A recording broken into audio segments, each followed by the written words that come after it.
Joel Caleb and his latest move, what was behind that, and did you just feel like there was too many guys in your room? Or? Probably kind of a little bit of both. We're thin at receiver, obviously with some guys that we were counting on being here for spring practice that aren't here. We're extremely thin there. We got some guys that are battling some injuries at receiver right now. So after Cam and Isaiah, it got really, really, really thin after that. So it's an opportunity for us to add some depth at receiver. Joel's a guy that catches the ball really well. We do have a lot of running backs. I don't know if his days at running back are completely over. It's just kind of a thing, hey, we got some time to experiment here in spring practice. Joel's a very smart guy. He knows the system on offense. We know kind of what he brings to the table as a receiver or as a running back. Let's see if he can help us at receiver, and if not, he'll come back and he'll have a role at running back if he were to come back to running back also. Does the way that McMillan and Reed started spring make that a little more palatable to move him?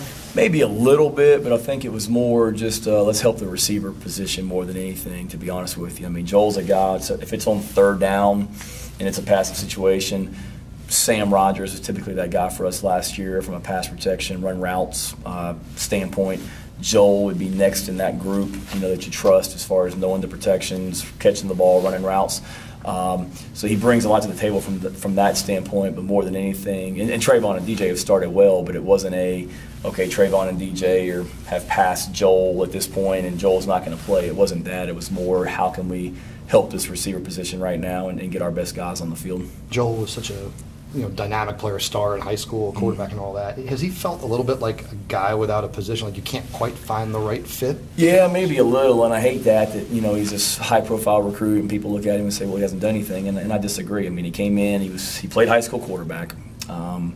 He had a little bit of a knee injury after high school, so he came in a little overweight and out of shape because he had been rehabbing that knee.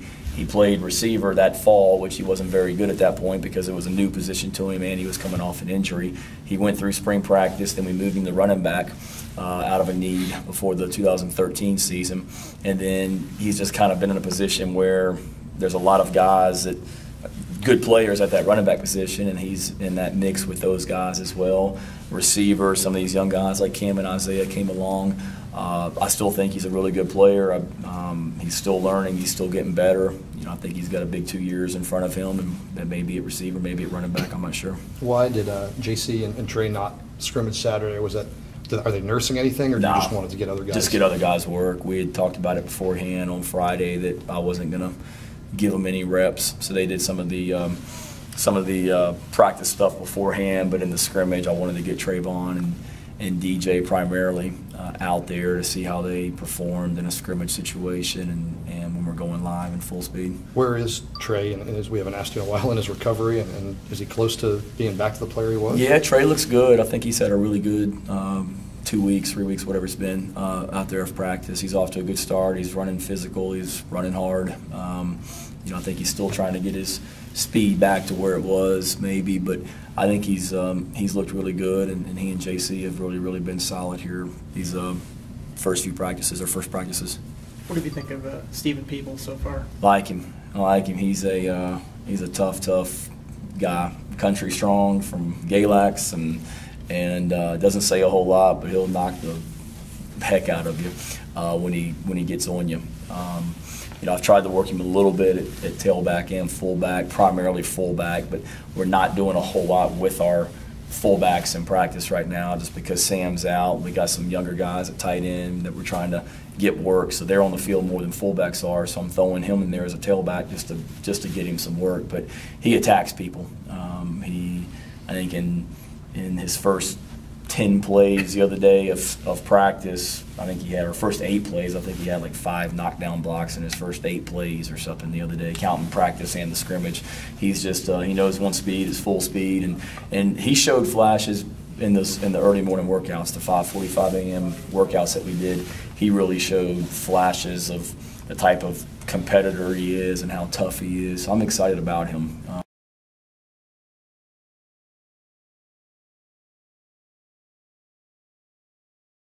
Recruited Najman. Yes.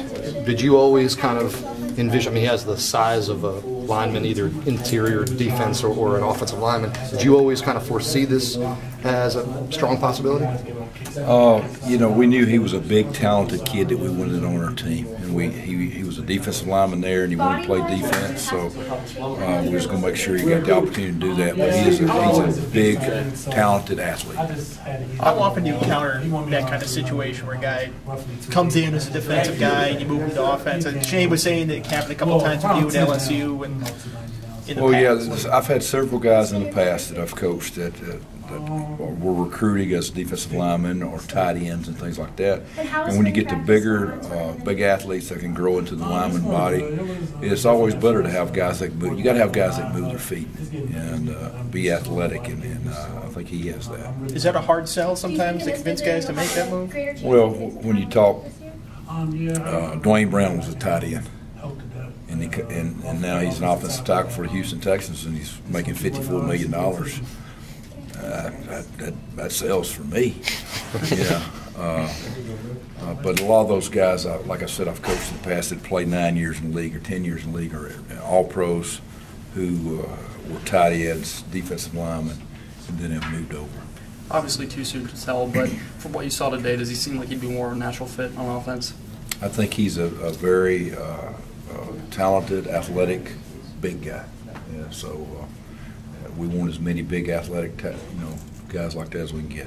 What was the conversation like? I mean, $54 million would talk to us, but for a kid, did he jump? Did he like the idea? He's a team player. He's a team player, and I think he understands how can I get on the field quickest and how can I help this team the best, and that's what he's done. I think we weren't watching a window or anything. He was at left tackle to start out. Is that where you envision him long term, being on that side?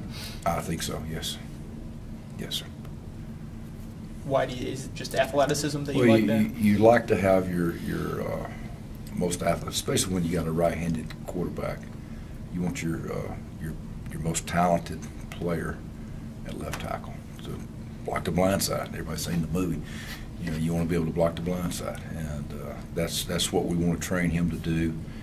And I think he'll be a good one day. I think he maybe slimmed down a little bit to come into spring to play defensive end. You introduce him to the food halls a lot over the next couple of months. Well, if he's like me, he'll enjoy that. And but he'll put it on. He'll put it on naturally, and he'll gain weight. We've had guys here that need to gain weight, and it seems like they've done a pretty good job of doing that. So with our nutritionist, our weight program, and encouragement from others, he'll do it. Overall, what were your impressions from the first scrimmage? I was excited about the first group. I thought they did a good job. Played as a unit, tried to play hard. We've got to be more consistent. We've got to eliminate the pre-snap penalties. That's been an issue last year, and it's not going to be an issue this year, but we've got to get better at that. We've got to do a better job of protecting the quarterback, but I was pleased with their work ethic and, the way they competed. I like the way Eric Gallo competed. I like the way he learns up front. I like the way he's trying to play with toughness. So he's a good addition to the front.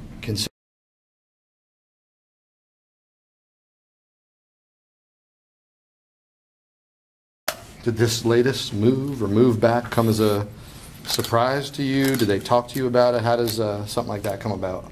What he talked to me, I think 2 practices ago about running some routes more individuals with Coach Burton and the receivers, and this position move just came from there. You always kind of say the right thing, that you're happy to play running back, happy to play receiver. Are you getting a little bit tired of all the moving? I mean, I'm just trying to do what's best with the team, and whatever way I can contribute and get on the field fast, I'm with it. Have you felt a little bit like, you're such a star in high school, like a guy without a position, like you haven't been able to kind of find the right fit? Is that a fair description? I feel like I was a good fit at the running back position and the receiver position. I feel like I can do multiple things on the offense with running routes and running the ball. So, each position change, I'm feeling comfortable with it. How much does having played there, I know you spent a year there already, how much does that help going back to that position now? It helps a lot. I still remember a lot of the terminology and routes and things like that. I just got to get back, just get the rust off with route running a little bit and and I'll be okay. What was the biggest challenge for you the first time that you were trying that out? I would say it's just so many routes that you have to learn, and I guess that was a struggle for me in the beginning. Have you had a chance to sit down and talk with like Coach Leffler or Coach Burden about kind of your new role, or has it just been like, Joel, you're going to be a wide receiver? I talked with Coach Burden. He kind of wanted me to learn all of the positions in the receiver room. So, I mean, I just go out there and just let them have the final say, and I just go out there and do what I can do.